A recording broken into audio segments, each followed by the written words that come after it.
Good morning and welcome back to Reading Wikis for You, where we read the wiki articles for you. And today we're going to be continuing our spooky October tradition and talk about Frankenstein's Monster. But as always, while I'm reading, make sure you drop a comment down below. That way I know what articles you'd like to see next.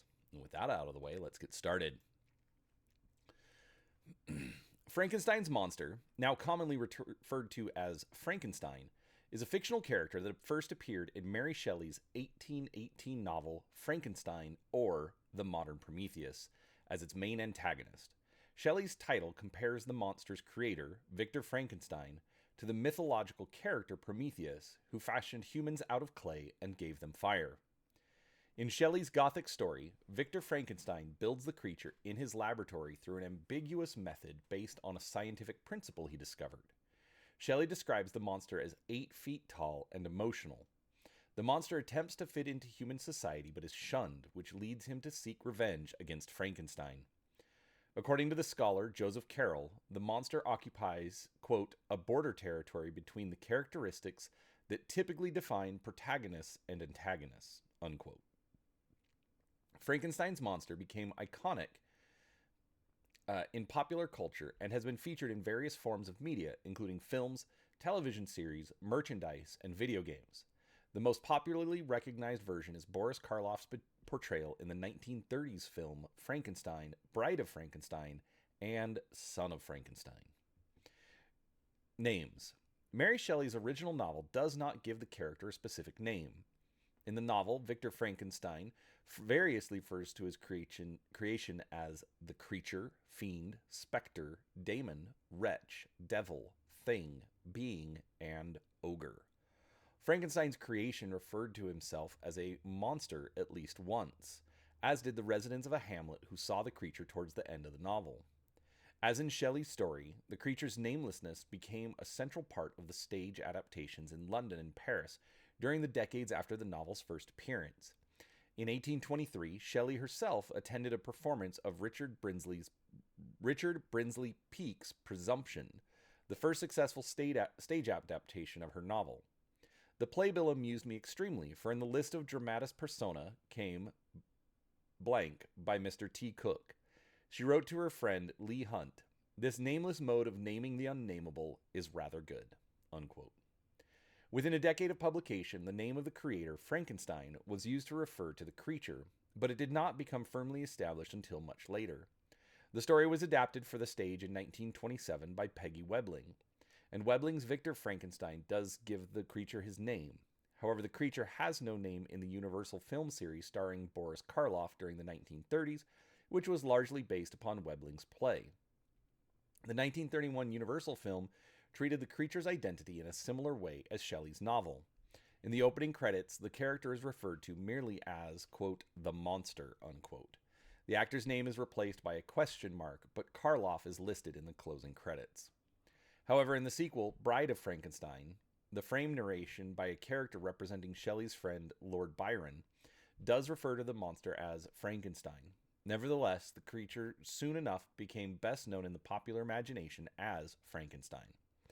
This usage is sometimes considered erroneous, but some usage commentators regard the monster's sense of Frankenstein as well established and not an error.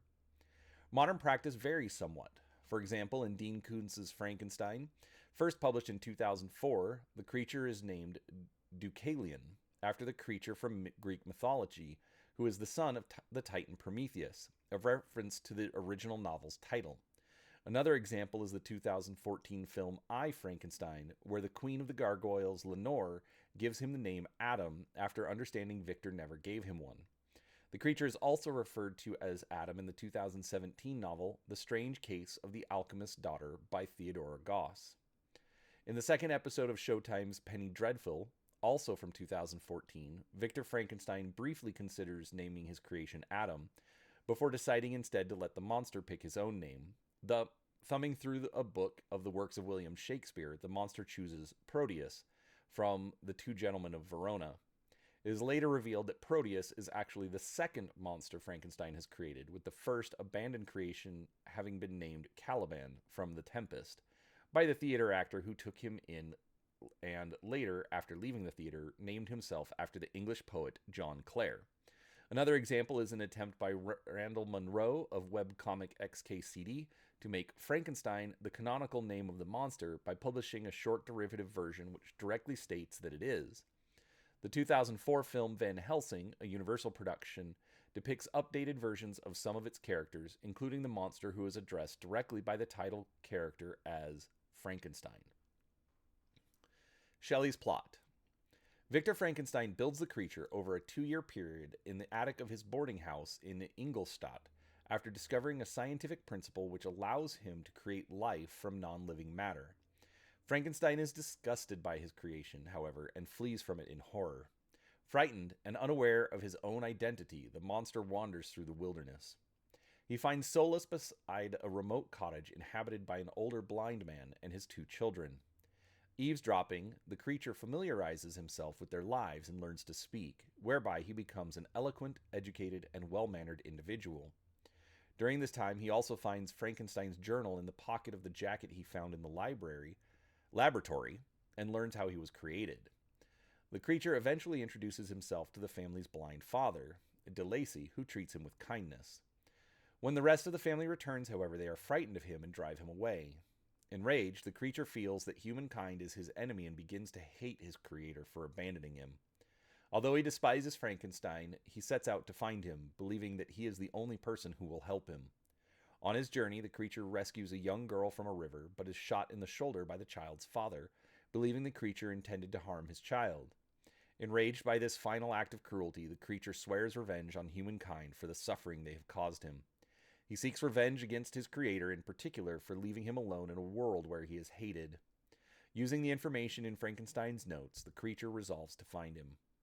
The monster kills Victor's younger brother, William, upon learning of the boy's relation to his creator, and frames Justine Moritz, a young woman who lives with the Frankensteins, as the culprit, causing her execution afterwards. When Frankenstein retreats to the Alps, the monster approaches him at the summit, recounts his experiences, and asks his creator to build him a female mate. He promises, in return, to disappear with his mate and never trouble humankind again, but threatens to destroy everything Frankenstein holds dear should he fail or refuse. Frankenstein agrees and eventually constructs a female creature on a remote island in Orkney, but aghast at the possibility of creating a race of monsters, destroys the female creature before it is complete. Horrified and enraged, the creature immediately appears and gives Frankenstein a final threat. "I will be with you on your wedding night," unquote. After leaving his creator, the creature goes on to kill Victor's best friend, Henry Clerval, and later kills Frankenstein's bride, Elizabeth Lavenza, on their wedding night, whereupon Frankenstein's father dies of grief. With nothing left to live for but revenge, Frankenstein dedicates himself to destroying his creation, and the creature goads him into pursuing him north through Scandinavia and into Russia, staying ahead of him the entire way. As they reach the Arctic Circle and travel over the pack ice of the Arctic Ocean, Frankenstein, suffering from severe exhaustion and hypothermia, comes within a mile of the creature, but is separated from him when the ice he is traveling over splits. A ship exploring the region encounters the dying Frankenstein, who relates his story to the ship's captain, Robert Walton. Later, the monster boards the ship, but upon finding Frankenstein dead is overcome by grief and pledges to incinerate himself at, quote, the northernmost extremity of the globe. He then departs, never to be seen again. Appearance. Shelley described Frankenstein's monster as an 8-foot-tall creature of hideous contrasts. Quote, "His limbs were in proportion, and I had selected his features as beautiful. Beautiful, great God! His yellow skin scarcely covered the work of muscles and arteries beneath. His hair was of a lustrous black and flowing. His teeth of pearly whiteness, but these luxuriances only formed more horrid contrast with his watery eyes, that seemed almost of the same color as the dun-white sockets in which they were set, his shriveled complexion, and straight black lips," unquote. A picture of the creature appeared in the 1831 edition. Early stage portrayals dressed him in a toga shaded, along with the monster's skin, a pale blue. Throughout the 19th century, the monster's image remained variable according to the artist. Universal Pictures. The best-known image of Frankenstein's monster in popular culture derives from Boris Karloff's portrayal in the 1931 movie Frankenstein, in which he wore makeup applied and designed by Jack P. Pierce, who based the monster's face, an iconic flat head shape, on a drawing Pierce's daughter, whom Pierce feared to be psychic, had drawn from a dream.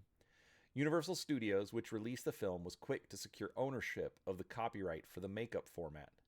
Karloff played the monster in 2 more Universal films, Bride of Frankenstein and Son of Frankenstein. Lon Chaney Jr. took over the part from Karloff in The Ghost of Frankenstein. Bela Lugosi portrayed the role in Frankenstein Meets the Wolfman, and Glenn Strange played the monster in the last 3 Universal Studios films to feature the character, House of Frankenstein, House of Dracula, and Abbott and Costello Meet Frankenstein. However, the makeup worn by subsequent actors replicated the iconic look first worn by Karloff. The image of Karloff's face is currently owned by his daughter's company, Karloff Enterprises, secured for her in a lawsuit for which she was represented by attorney Bela G. Lugosi, Bela Lugosi's son, after which Universal replaced Karloff's features with those of Glenn Strange in most of their marketing. In 1969, the New York Times mistakenly ran a photograph of Strange for Karloff's obituary. Since Karloff's portrayal, the creature almost always appears as a towering, undead-like figure, often with a flat-topped, angular head and bolts on his neck to serve as electrical connectors or grotesque electrodes. He wears a dark, usually tattered suit having shortened coat sleeves and thick, heavy boots, causing him to walk with an awkward, stiff-legged gait, as opposed to the novel in which he is described as much more flexible than human. The tone of his skin varies, although shades of green or gray are common, and his body appears stitched together at certain parts, such as around the neck and joints. This image has influenced the creation of other fictional characters, such as the Hulk.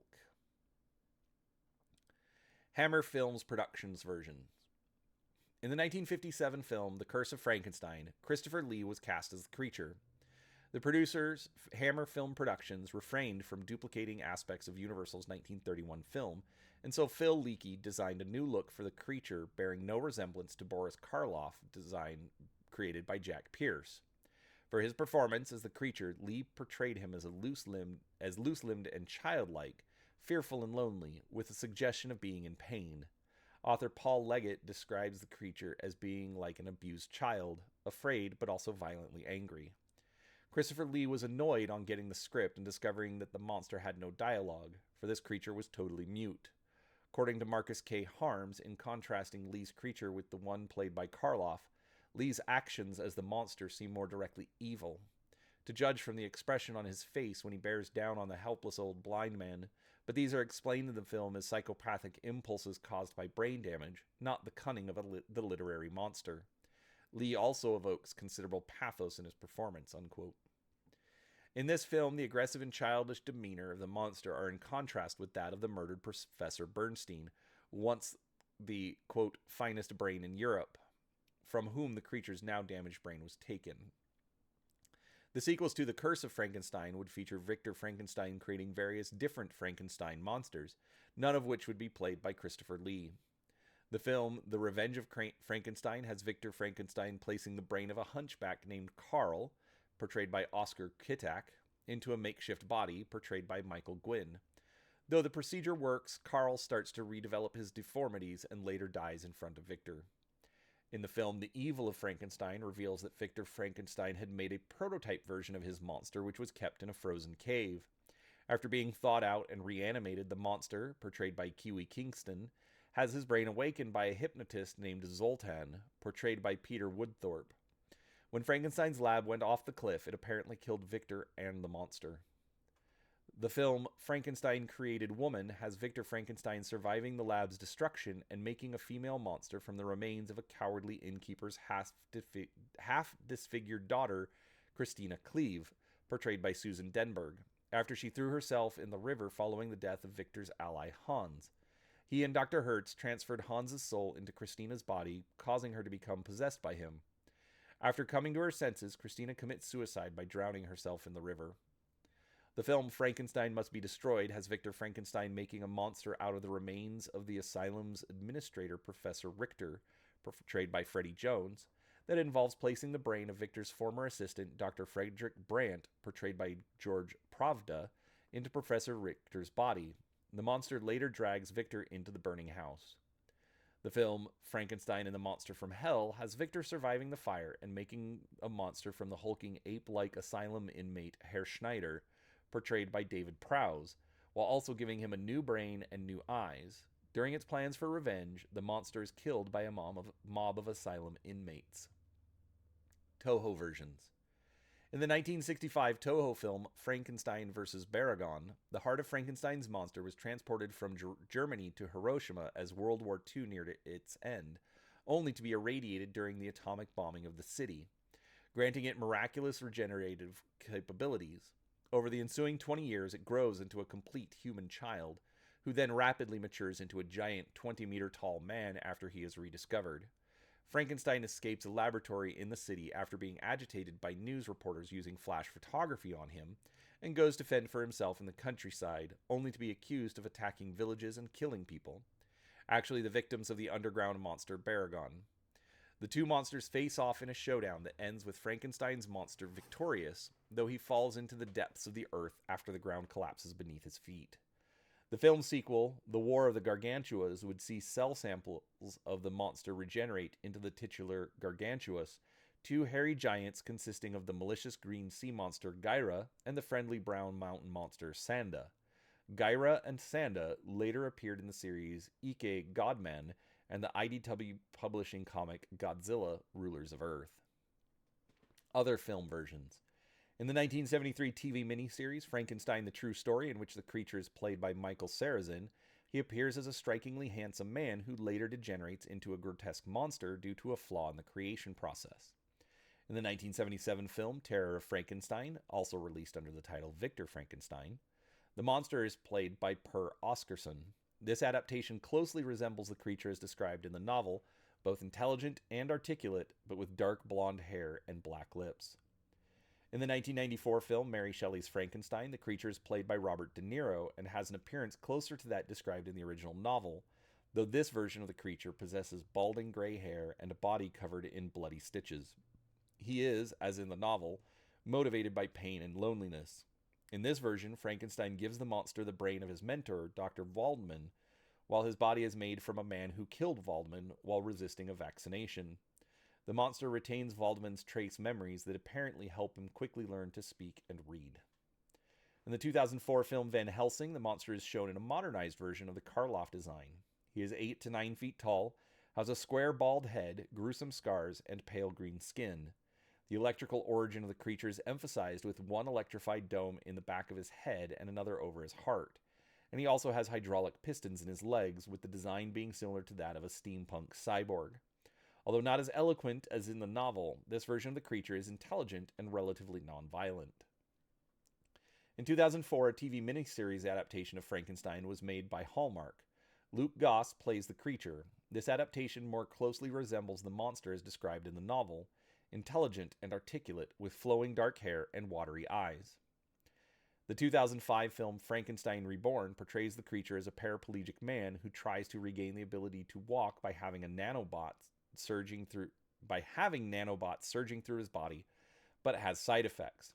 Instead, the surgeon kills him and resurrects his corpse as a reanimated zombie-like creature. This version of the creature has stitches on his face where he was shot, strains of brown hair, black pants, a dark hoodie, and a black jacket with a brown fur collar. The 2014 TV series Penny Dreadful also rejects the Karloff design in favor of Shelley's description. This version of the creature has the flowing dark hair described by Shelley, although he departs from her description by having pale gray skin and obvious scars along the right side of his face. Additionally, he is of average height, being even shorter than other characters in the series. In this series, the monster names himself Caliban, after the character in the William Shakespeare's The Tempest. In the series, Victor Frankenstein makes a second and third creature, each more indistinguishable from normal human beings. Frankenstein's monster appears in the Reiwa-era film The Great Yokai War, Guardians.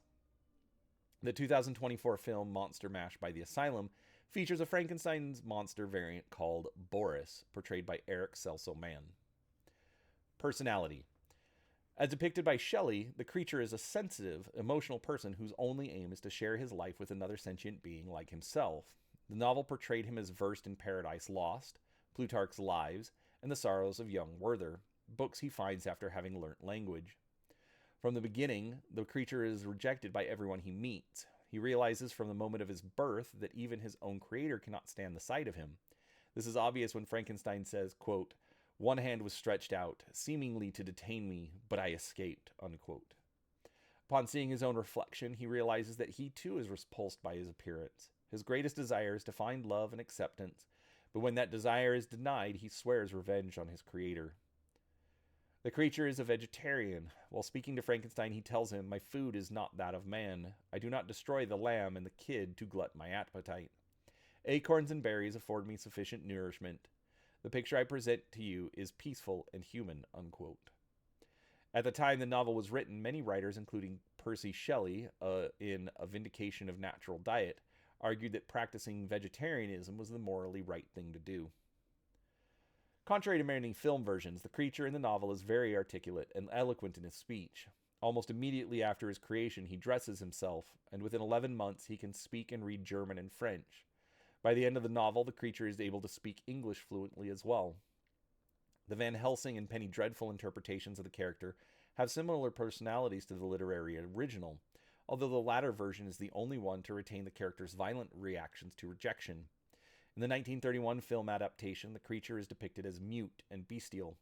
It is implied that this is because he is accidentally implanted with a criminal's abnormal brain. In the subsequent sequel, Bride of Frankenstein, the creature learns to speak, albeit in short, stunted sentences. However, his intelligence is implied to be fairly developed. Since what little dialogue he speaks suggests he has a world-weary attitude to life and a deep understanding of his unnatural state, when rejected by his bride, he briefly goes through a suicidal state and attempts suicide, blowing up the laboratory he is in. In the second sequel, Son of Frankenstein, the creature is again rendered inarticulate. Following a brain transplant in the third sequel, The Ghost of Frankenstein, the creature speaks with the voice and personality of the brain donor. This was continued after a fashion in the scripting for the fourth sequel, Frankenstein Meets the Wolfman, but the dialogue was excised before release. The creature was effectively mute in later sequels, although he refers to Count Dracula as his master in Abbott and Costello Meet Frankenstein. The creature is often portrayed as being afraid of fire, although he is not afraid of it in the novel, even using fire to destroy himself. Interpretations. The monster as a metaphor. Scholars sometimes look for deeper meaning in Shelley's story, and have drawn an analogy between the monster and a motherless child. Shelley's own mother died while giving birth to her.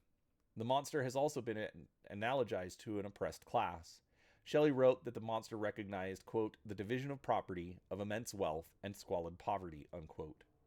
Others see in the monster the dangers of uncontrolled scientific progress, especially as at the time of publishing, galvanism had convinced many scientists that raising the dead through use of electrical currents was a scientific possibility. Another proposal is that Victor Frankenstein was based on a real scientist who had a similar name, and who had been called a modern Prometheus, Benjamin Franklin. Accordingly, the monster would represent the new nation that Franklin helped create out of remnants left by England. Victor Frankenstein's father made also a kite with wire and string which drew down that fluid from the clouds, unquote, wrote Shelley, similar to Franklin's famous kite experiment. Nick Groom considers adaptations of the story to have, quote, become more and more warped, unquote, over time, with Frankenstein's creation becoming a mindless zombie without any thought, any soul, an unredeemable, intolerable, and indubitably unjustifiable monster. Racial interpretations.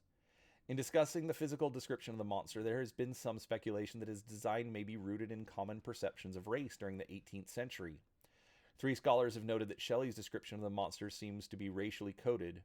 One argues that, quote, Shelley's portrayal of her monster drew upon contemporary attitudes towards non-whites, in particular on fears and hopes of the abolition of slavery in the West Indies, unquote.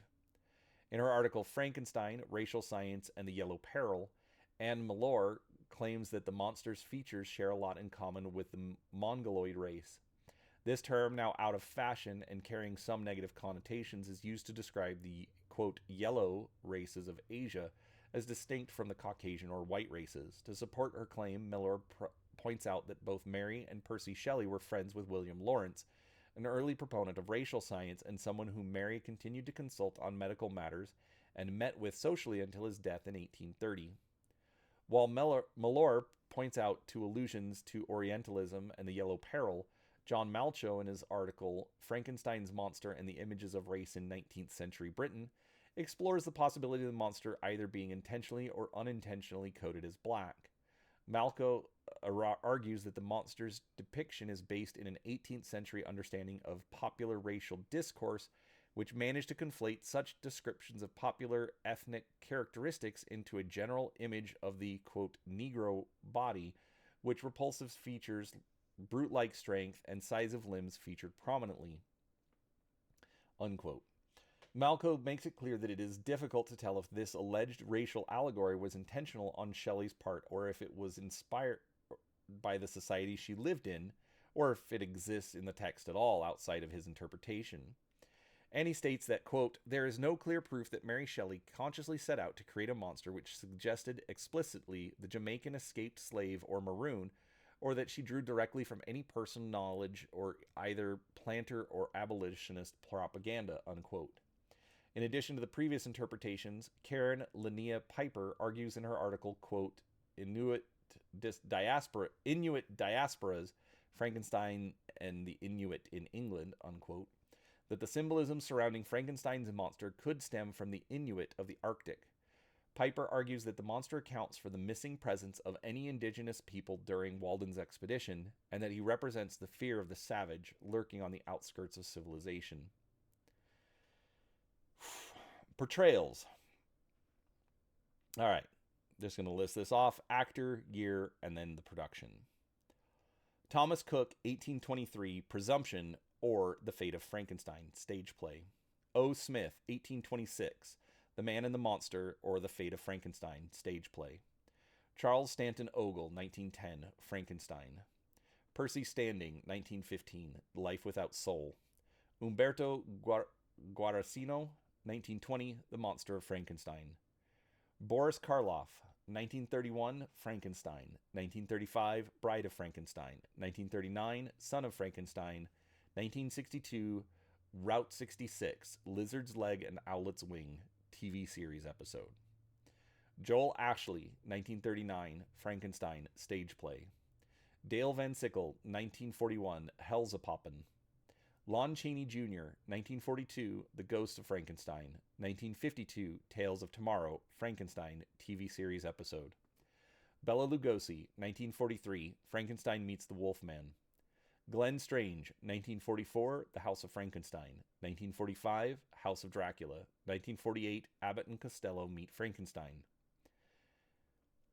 Gary Conway, 1957, I Was a Teenage Frankenstein. Christopher Lee, 1957, The Curse of Frankenstein. Gary Conway, 1958, How to Make a Monster. Michael Gwynn, 1958, The Revenge of Frankenstein. Mike Lane, 1958, Frankenstein 1970.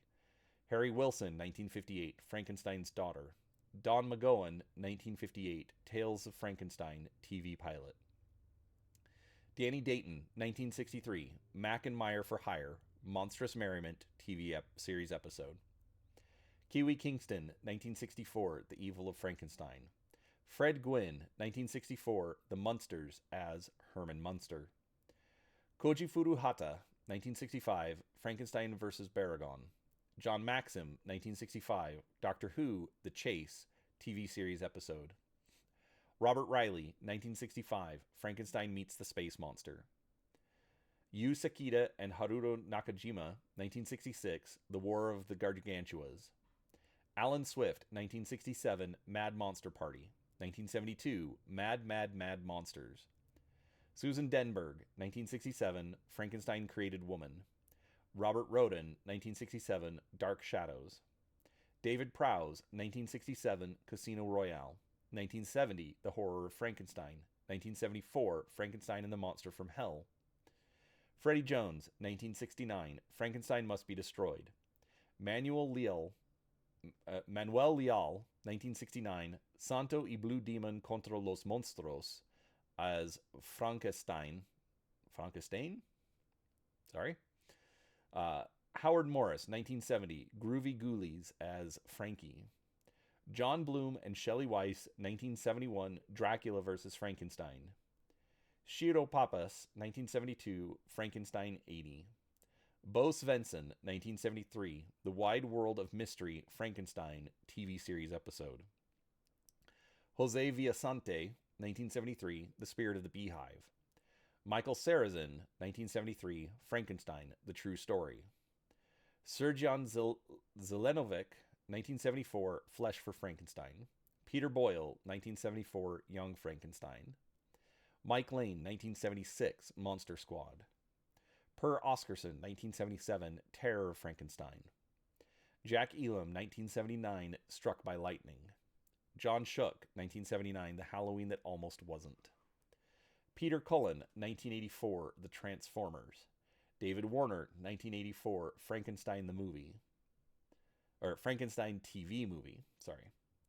Clancy Brown, 1985, The Bride. 2020, DuckTales. Clive Russell, 1986, The True Story of Frankenstein TV documentary. Tom Noonan, 1987, The Monster Squad. Paul Naschy, 1987, El Aullido del Diablo. Chris Sarandon, 1987, Frankenstein TV movie. Phil Hartman, 1987 to 1996, Saturday Night Live. Zale Kessler, 1988, Scooby-Doo and the Ghoul School. Jim Cummings, 1988, Scooby-Doo and the Reluctant Werewolf. Craig Armstrong, 1989, The Super Mario Bros. Super Show. Nick Brimble, 1990, Frankenstein Unbound. Randy Quaid, 1992, Frankenstein. Maroshi Tamura, 1992, Kyoryu Sentai Zyu Ranger as Dora Frank, footage reused for Mighty Morphin Power Rangers in 1993, with voice dubbed by Tom Winner. Robert De Niro, 1994, Mary Shelley's Frankenstein. Darren McBee, 1995, Monster Mash, the movie. Peter Crombie, 1997, House of Frankenstein. Thomas Wellington, 1997, The Creeps. Frank Welker, 1999, Alvin and the Chipmunks Meet Frankenstein. Schuler Hensley, 2004, Van Helsing. Luke Goss, 2004, Frankenstein. Vincent Perez, 2004, Frankenstein. Joel Hebner, 2005, Frankenstein Reborn. Julian Bleach, 2007, Frankenstein. Schuler Hensley, 2007, Young Frankenstein. Scott Adsit, 2010, Mary Shelley's Frankenhole. Benedict Cumberbatch, 2011, Frankenstein. Johnny Lee Miller, 2011, Frankenstein. Tim Kruger, 2011, Frankenstein, Day of the Beast. David Harewood, 2011, Frankenstein's Wedding. Kevin James, 2012, Hotel Transylvania. 2015, Hotel Transylvania 2. 2018, Hotel Transylvania 3, Summer Vacation.